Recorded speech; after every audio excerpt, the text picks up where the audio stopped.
Bruce here from RPM Auto Reviews, and I got today for you a 2020 Equinox Premier 2-liter turbo all-wheel drive.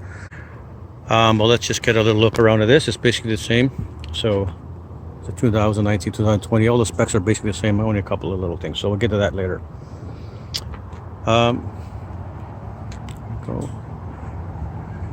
look around. I personally think that it's not a bad looking car. It's not super cool, but it's got some nice sleek curves and stuff to it. So I think it's an okay car. Like I mentioned in my initial review, I'm actually in the market for a new car, and this is one of the reasons I've chosen to test drive this one. This is my third time getting one. I've narrowed my list down to a few cars, and this is on the list, and I'm going to tell you why in a minute. Good sleek design. It's got fog lights, LED lighting. This one looks like halogen. I think the top are LED, but I'm going to double check that. They should be, most are now. I would hope so. It's got a turning signal there, so it's easy to see. It does have the proximity sensor thing for locking the car. I think on my first review of my wife's Subaru, I mentioned how she has the feature where on this side, when you come to it, it unlocks all the doors, but when you approach the driver's side, it only locks the driver's side. So the same as the Subaru Legacy has the same feature. Locks. If you do that, it unlocks both. It's a little smaller size-wise. It's smaller than a Santa Fe, than a Ford Edge, but it's bigger than like the Tucson or the Hyundai. I believe it's also a little bit bigger than like the Ford Edge by a little bit.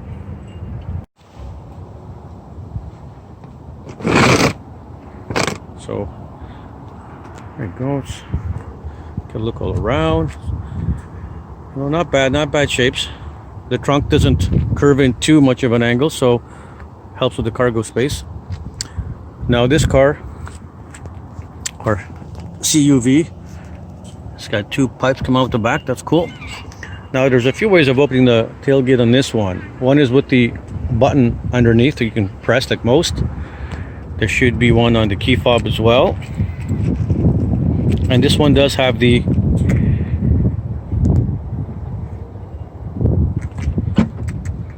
there we go. It does have that, and then you can also use your foot to close it after. And it has a button here. You can press this to close it, or if I swing my foot underneath again, it'll also close it again when it senses that you've backed away. I believe the cargo space on this one's around 29 cubic feet, so that's not huge, but it's not too bad. And of course, folded down, it'll be almost double. And what I do like is that they have this hidden space here, which comes up a lot. So, and there is a spare tire underneath there.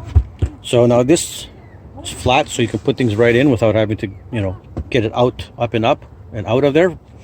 So that makes the overall height a little bit shorter because of the storage space down here. But the fact that you have that storage space down there, I think is a better balance, because I love hiding like spare oil change in there. You got booster cables and who knows what other kind of stuff that's good to have down there. My wife likes to throw in a blankie and stuff like that in her car in case she gets stuck somewhere. So it's good for having those hidden compartments. And you have the things here for folding down the seats, so that's cool. And some of them have the cargo cover that will catch in here. Let's see what else. So that's all right. And it's got the little notches, little hooky things for hiding a net.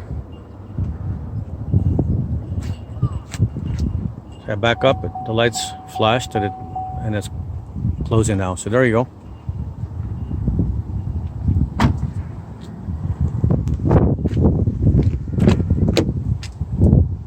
Let's check back here. So 1, 2. So it's only got 2 spots.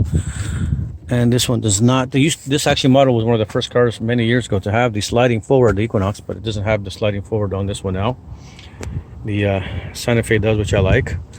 That gives a lot of more cargo space. So the seat at the front right now should be set where I was sitting, and being 5.6, 5 feet 6 inches, it's got a lot of leg room. Headroom.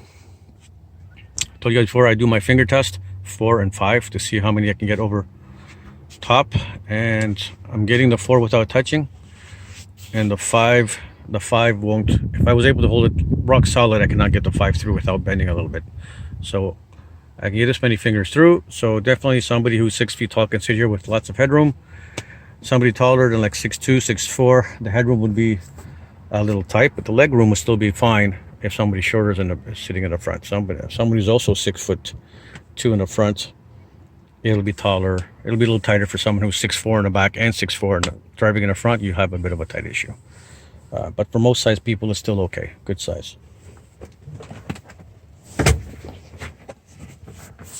In the center, we got 2 cup holders and an armrest. We got the vents, the heated seats here. So the rear seats are heated. That's cool. And it's got heated. The backrest is heated as well. So if it's really cold, your back will be heated as well for the rear passengers. That's great. And you got the 2 USB there. So 2 mat pockets. This model is a premium model. It's so it's got all the leather and everything. It's got a little stitching there. It's kind of nice. We got a little bit of a softer rubberized, but it's kind of like hard, the plasticky, but the one that has an ever so slight rubbery to it. Here we got soft touch. I don't think this is leather though. It doesn't feel quite like the seat, so it might be a leather. It might just be a vinyl on this one, and it's a little harder down here. Some other cars have a little bit more soft touch in this section and only get harder on the bottom part, so that's not as nice as some other cars. And the bottled cargo compartment here is a bit smaller than some other cars. There's something there, so that's not bad, but it's a little smaller than some cars will have. The floor is fairly, pretty much, actually it is very flat right across, so that's good. Somebody could sit in the middle or slide across relatively easy. Of course, with the console here, taller people cannot get their knees, would have to put their knees around. And as you can see, that seat over there is further back than the driver's seat is, and there's relatively, let me quick check that as well, because of this, I can easily slide back here. So this one's already 2 or 3 inches further back than mine, and again, some good size room there too. I don't have the actual specification of the space in there. I'm not going to bother with those kind of details. You can kind of have a good look at it right there of what it is. It's got a nice panoramic roof. The headrests are adjustable here, so that's cool. So they probably go forward. Let's see if I can get it down with one hand. Okay, and then you have the tilt feature. Put it back up like that. And of course, there's a height adjustment that I can't do with one-handed, but of course you can see the notch I was out. It adjusts up and down as well.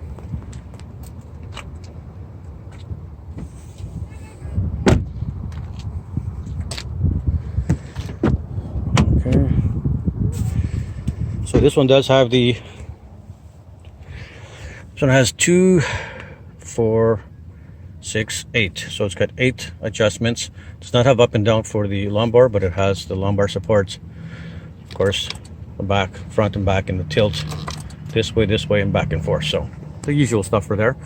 And probably only has 4 on the other side. I'll double check that.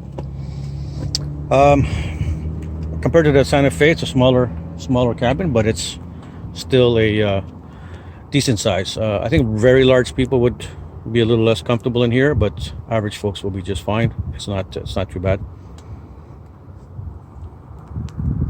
On the door, we have an adjustment here where you can set how high the lift gate goes. Either goes all the way or 3/4 if you don't want to wait for it to go all the way up and you're not that tall. You can set it for that. You got memory seats here, which comes in the premium model. Does not come as an option, and as most cars don't, the lower model. It has 2 settings, plus it has one for the when the door opens.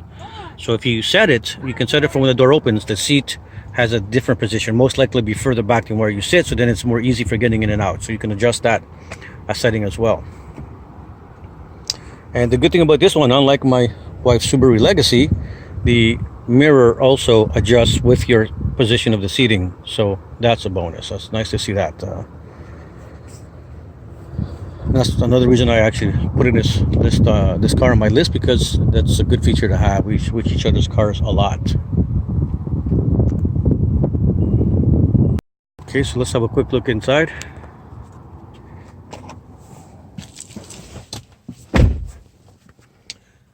Okay, we got again, leather seating being the premium model.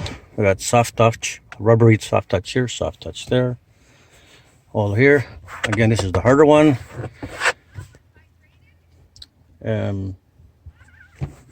Harder back here. We got the rubberized softer material here, soft here, stitching, perforated leather. Again, that kind of a hard but with a slight rubbery soft feel to it. Back to regular hard there. Decent size box. Again, not a very large, but room for a bottle there or some other stuff. It's got two cup holders, very deep, good size. A little cubby here for something. This little thing here for change, pens, whatever, and a very deep thing. You can get a good sized bottle of water in there too, and lots of stuff, so that's pretty good deep, lots of room. It's even got something here to clip something onto that if you wanted to. Got electric brake. Well, let's start this up.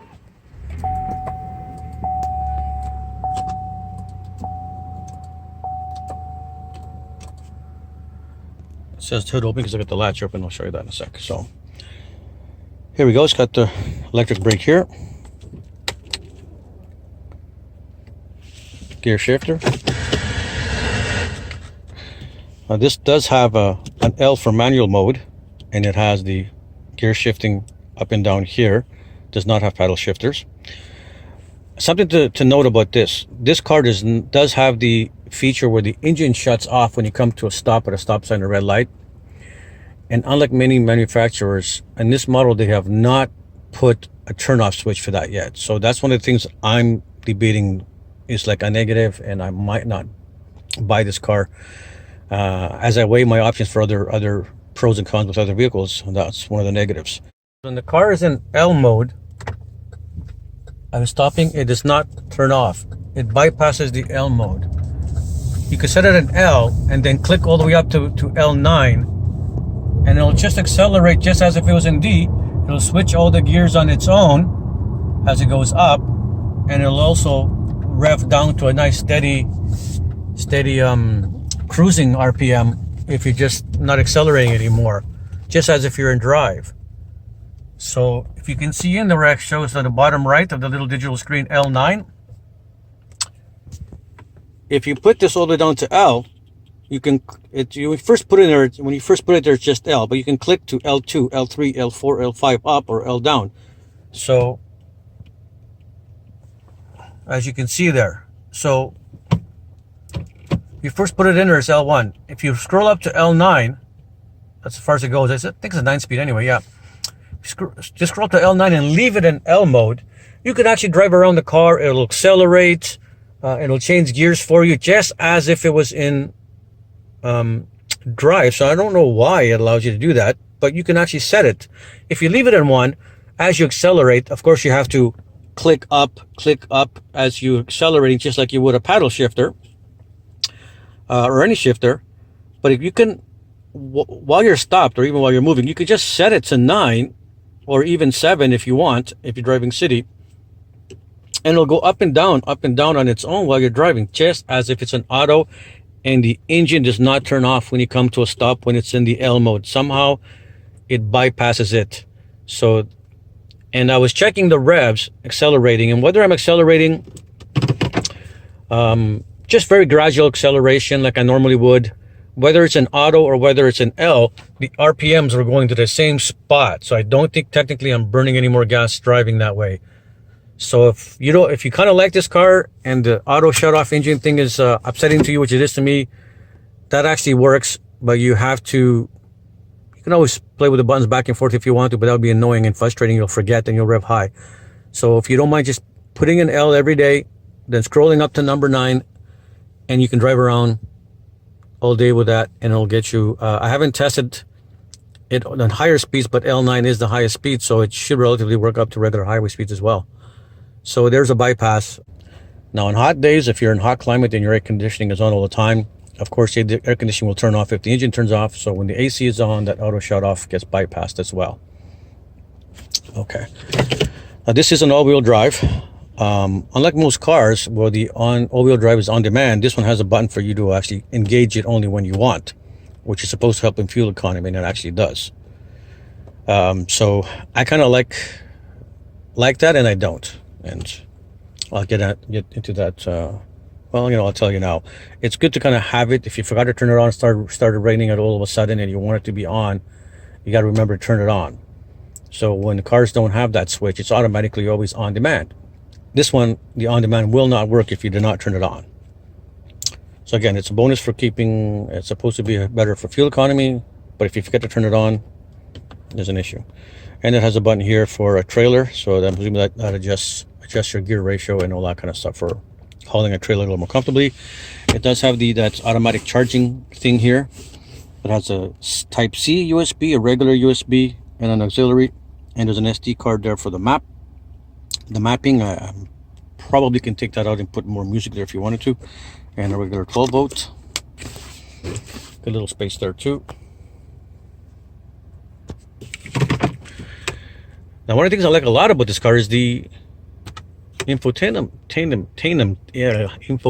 system. I'm not even sure if I'm saying that right, probably not. So, but I actually like this because it's got pretty much a lot of features, and I know the cars these days have these techie options. You can adjust so many features, but this one really has a lot. I really like it. I don't have time to go through all this, but it's got so many things. It does have Apple CarPlay and Android Auto. You can adjust your lighting. You can adjust for memory situations of teen. If you have a teen driver, you can have something from the dealership that adjusts up and probably regulates them, or maybe records if they're driving like crazy kids or something. But there's just so many features here. I don't have time to go through them all. So many settings. I've been playing with it more, and I'm finding that, like I've already told you, it's very intuitive and very easy to get to. And as I'm playing with it, it really is very, very good. It's maybe one of the better ones out there, period. I mean, everything's very easy to find, quick response. For the navigation, it's a lot faster. Boom. Food, all food, boom, goes right to the map. And you can zoom out to see restaurants in your area. Love this system. Stereo's pretty decent bass on it. This one does have the lane keep assist and all that kind of stuff. Forward braking, cross rear torque, park assist, beeping when you're parking. Now I don't see a setting for the braking. It might have it. I believe it does. I believe they told me it does have the braking on the rear, but on the settings I can only turn on or off whether I want the forward collision to be just beeping or to also be active. But it does have the forward collision beeping and actually braking for you. And whether it's a large thing like a car or whether it's a pedestrian walking, it's able to sense both. So that's good. This one, the seat vibrates. You can set a beep or to vibrate, and the seat vibrating I think is more likely to wake you up than a little beeping, because you may have had the radio on anyway and a little beeping might not work. The seat vibrating is great. It even vibrates when I put it in. Actually didn't do it this time. I was playing with it earlier. I might have turned it off, and you put it in reverse, the seat vibrated as well earlier today, and it has done that on the previous test drive. So you can see what some of these alerts also vibrate the seat to alert you, not just beep, or some of them you can set both. So it's got adaptive cruise control. It's got those settings for traffic alerts. So it's pretty cool. And in 2019, you got to pretty much go to the higher models to request that package.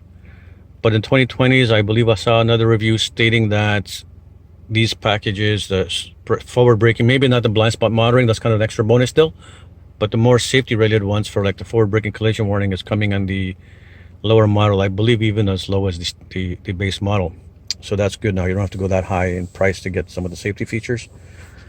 I'm going to do a little drive in a second video and join it with this one very, very soon and talk more about this driving dynamics on it. Let's go quickly over to the screen again. So here we have manual buttons for the climate control. It is dual side. This car in the premium model does have cool seats and heated seats for both sides. That's nice. The vents are not a bad spot. Here you can adjust them enough to put them on you, or to put them just to miss you and come through the middle of the room. I like it this way. My wife likes it to hit her in the face. So to each their own. The infotainment system, I forget the size. It looks like it's about 8-inch this way. Again, it's very intuitive. It's got lights buttons right down here to go to some of the main categories: phone, music, home. So it is very intuitive, easy to coordinate. I think no one's gonna have an issue with that part at all. Very responsive, nice and clear, quality, good quality. The backup camera is relatively decent. It's only got the one thing going back and forth, not the two stages, with the one that goes to this, and then the lines that stay standard are fixed position. It does have the surround view, which is kind of cool. I think the quality is very, very decent. And there's some different settings here. Oh, that's cool. There you go. It's got some different features showing some different things. All right. On the steering wheel, we have the the cruise control. Everything's on this side. Some cars have it on the other side. So accelerating and setting a cruise control is all on this side. You can have a button there to adjust your, turn on or off your forward collision warning. Forward collision, I can set the distance for the alert. Some cars have that for the adaptive cruise control, but they don't have it for the collision alert. They have it for the collision alert. So I guess if you don't want it going off too soon, you can adjust that. I don't think, from my driving it doesn't seem to be too early if you have it on the more distance for safety. But I guess if you want to adjust that, you can. So there you go. Heated steering wheel, lane keep assist options there. On this side is all the related to the stereo,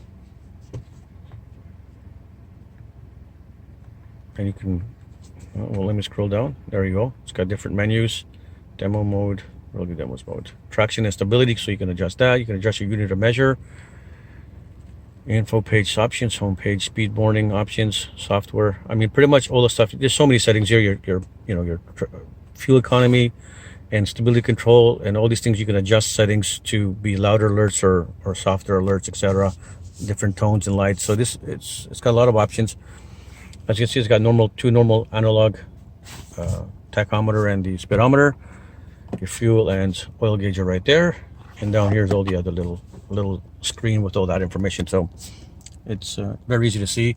Now it looks like it has the heads up display there, but I couldn't get this one to turn on, but I think it has it. Again, I'll double check that and post in the description below if it does have it, or if that's just there for being pretty. It's, like I said, it's got a nice panoramic roof, which is kind of cool. Sunglass holder here. Memory for the garage openers. Has the OnStar option. I find the cabin relatively comfortable. I think I like my wife's Subaru and the Hyundai Santa Fe that I test drove a little better for overall comfort, but it's not too bad. The way my leg sits against here, which is this is harder plastic here, so that's not cool. But my knee can touch there a little bit. I think maybe a little bit of a different angle might be better, but no car is actually perfect there.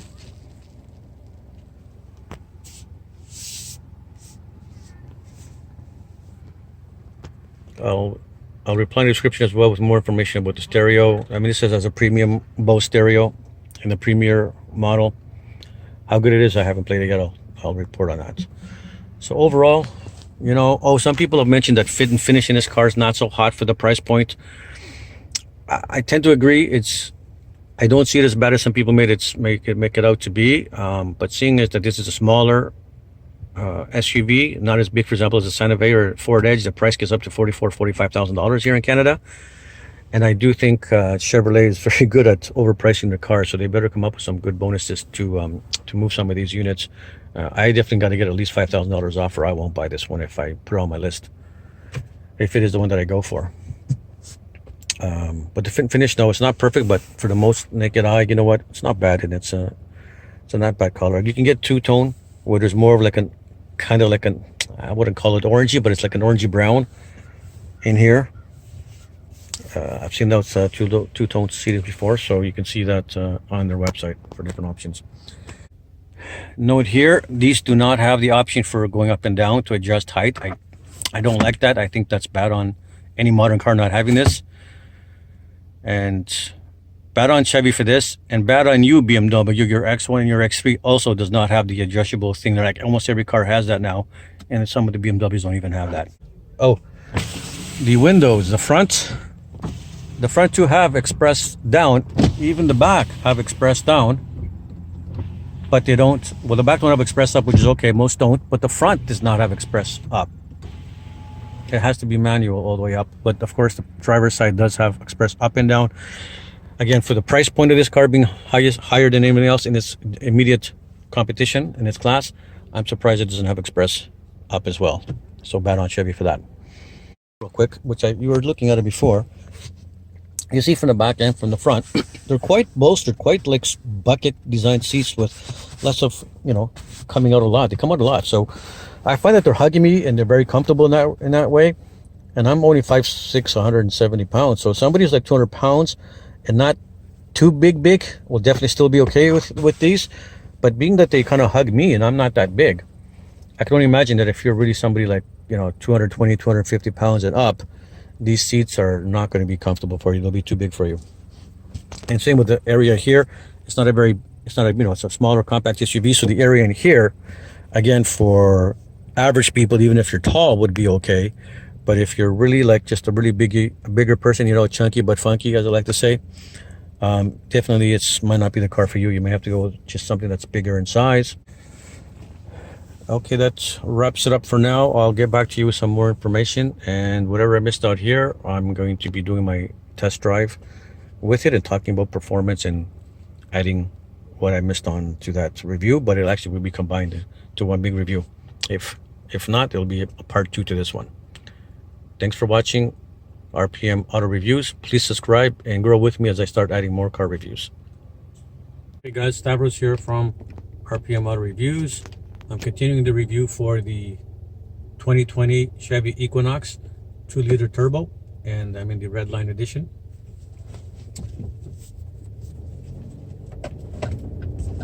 All right, I'll tell you a bit more about the driving dynamics as I'm driving around. I've just been doing a little testing before starting this video, and you know what? It's a nice riding car. For comfort, it's average. It's not soft and subtle and comfy as, for example, a Buick would be, or even a Subaru for that matter. But it's not overly bumpy like some cars could be either. I say it's in the middle ground. It's average, and it's on the comfy side. Back to the driving dynamics. You know, it's a cozy, comfy car. Its handling is above average for its competition in its class. It's closer to the CX-5 that you probably read so many reviews how nice that car handles and everything. It's closer to that. That one's still a little bit more refined and a little bit better handling, but this one is pretty decent too, actually. So props to Chevy on that. As per going over bumps and stuff, again, it's average. You know, it's not too bumpy, it's not super comfy in that regards for ride quality over bumps. It handles it okay. Cabin noise, I think it's rated around 71 decibels, so it's on the good side.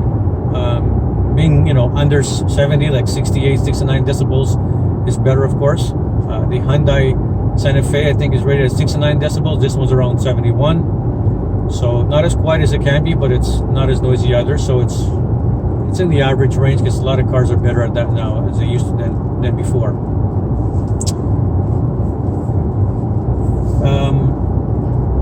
Related to the handling, the steering wheel at higher speeds is not bad. You can direct it and it goes. There's a little bit of a play into it, but not too bad. You can direct it and you can tell where it's going. You get a feel for it.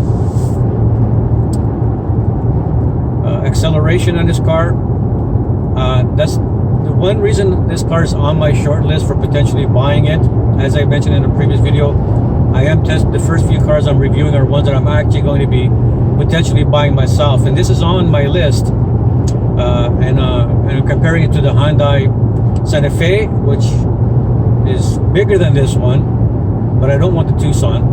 So I'm comparing the bigger one, comparing the Outback again. It's more cargo space than an Outback, so it's not direct competition with this one, but those are the ones that I'm considering for myself. Now this one being smaller and lighter, it's at least 400 pounds less weight than those other cars I mentioned. And it's quick. It does like 0 to 60 miles per hour, which is almost 100 kilometers per hour for Canadian folks here. It can do that in about 6.6 seconds in some reviews that I've said. I haven't tested that yet. I'll see if I get a chance to do it soon. And a quarter mile, like in 15.5 seconds for a 2-liter turbo. That's very good. And considering it's rated to do 9.7 liters per 100 kilometers average, that's pretty good. It can do like 26 miles per gallon on average for a car that can do 6.60 to 60. That's actually good. And real world driving, I was getting down to 8 liters. Even I've seen reviews, I haven't tested it that long, so I've seen reviews getting down to 31 or up to 31 miles per gallon, which is closer to the low 7 per liters per 100 kilometers. So if you just put us on cruise control, you do like 115 kilometers, which is around, I say, 70 miles per hour. Just cruise, you can definitely get to the 31 miles per gallon without the AC on. That probably would affect. So considering it's not powerful, it's actually good on gas.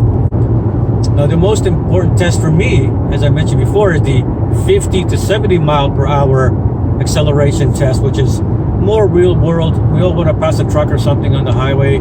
So how many seconds it takes to go from 50 to 70 miles per hour, I think is the more important one out of the 3 different acceleration tests.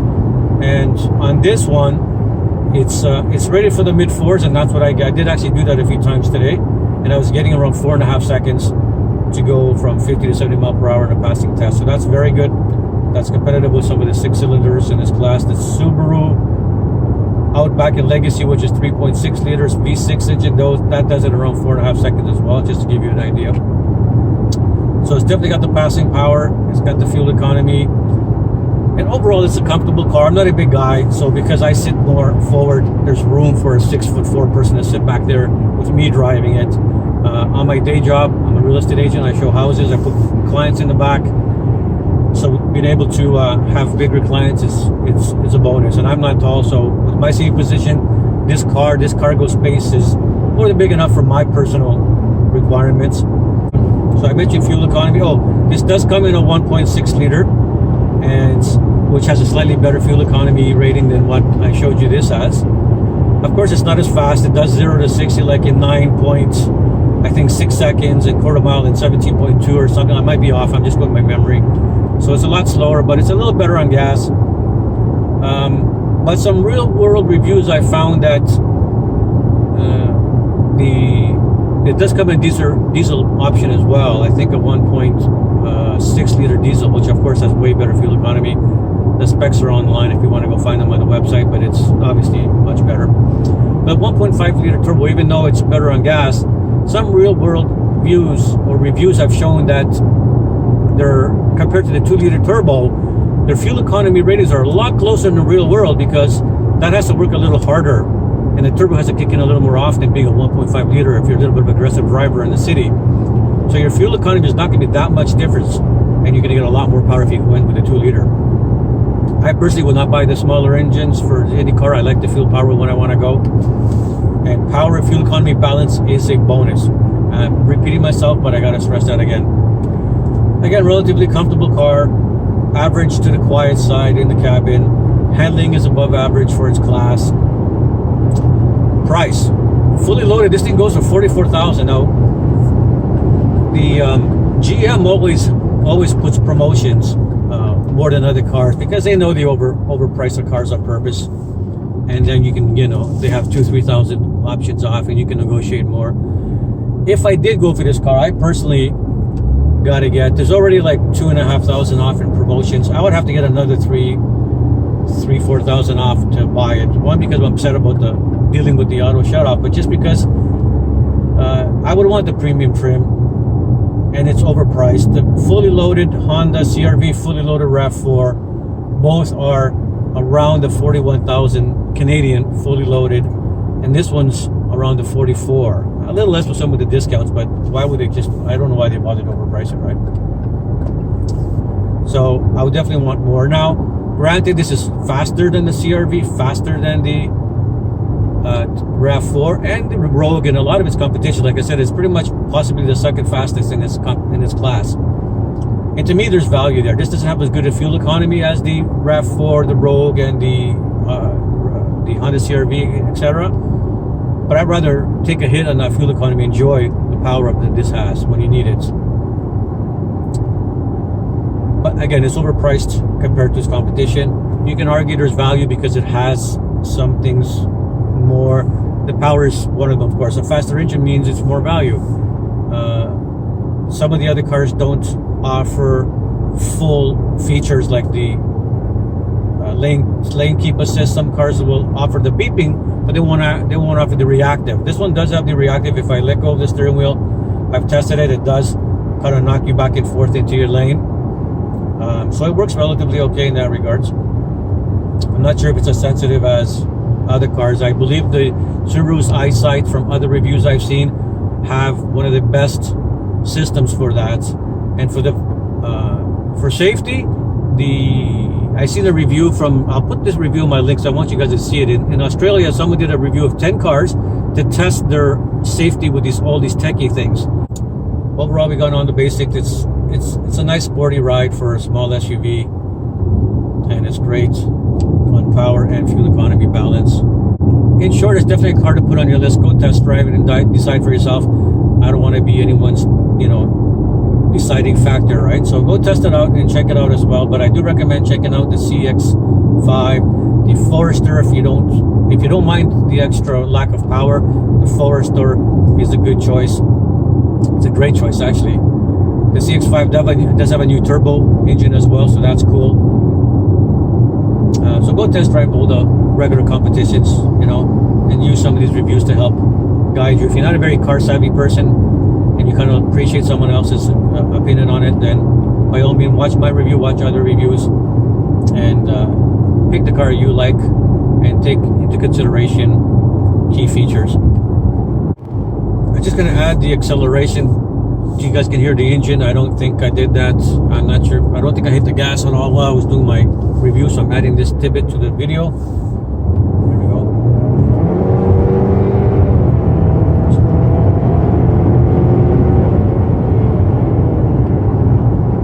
There you go. As you can hear that, I don't think it's not very loud. It's actually a subdued sound, the engine sound. Even though I went full throttle there, it actually sounded pretty good. Nice turbo boost, decent power, and the engine is not coming through like screaming. The Honda, but even worse, the Honda's bad, but even the Toyota RAV4, the new one, the engine just screams right through to the car. It's just annoying. This one's pretty good.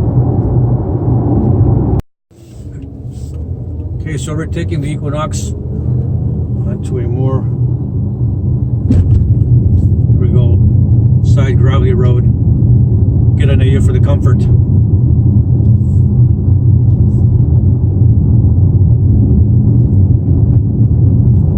Turn on the all-wheel drive mode.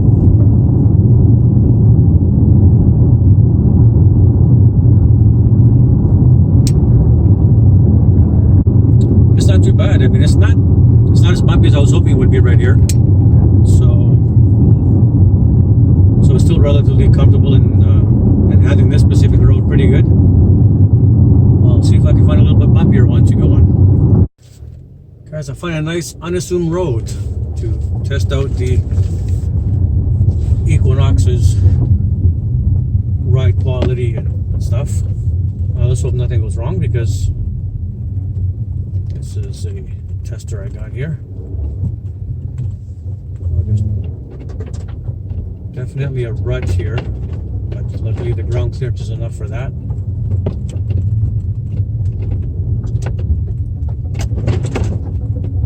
Actually, I don't want to be putting any scratches on this, so I better actually find somewhere to turn around before I get stuck.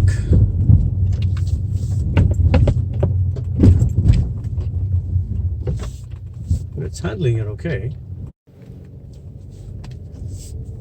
Okay, so I'm heading out of this little trail I went down. My previous video, the camera bumped off, so I'll videotape some of it on the way back. Again, this red line's got the 19-inch rims, so, and with rocks sticking out here and stuff, it's not, you need more rubber on tires to handle rough bumps, or otherwise you could pop a tire, right? So we're gonna go a little slower on the way out than I did on the way in.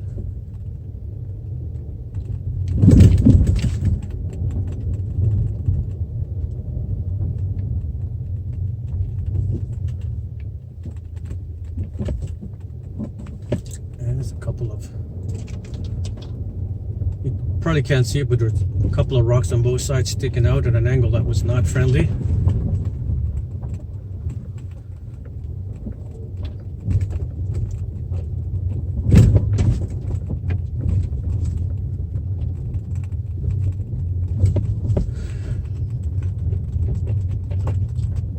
This is not really a overly challenging road, so of course any SUV with even a basic all-wheel drive system can handle it. But I wanted to see I wasn't so much testing its ability to go over stuff and like that, it's just mostly to see if it handles, if it's on the comfortable side, the suspension is softer, etc., for the bumpy stuff. And it's not bad. Again, I think Subaru Outback definitely would handle that and feel more comfortable while doing it.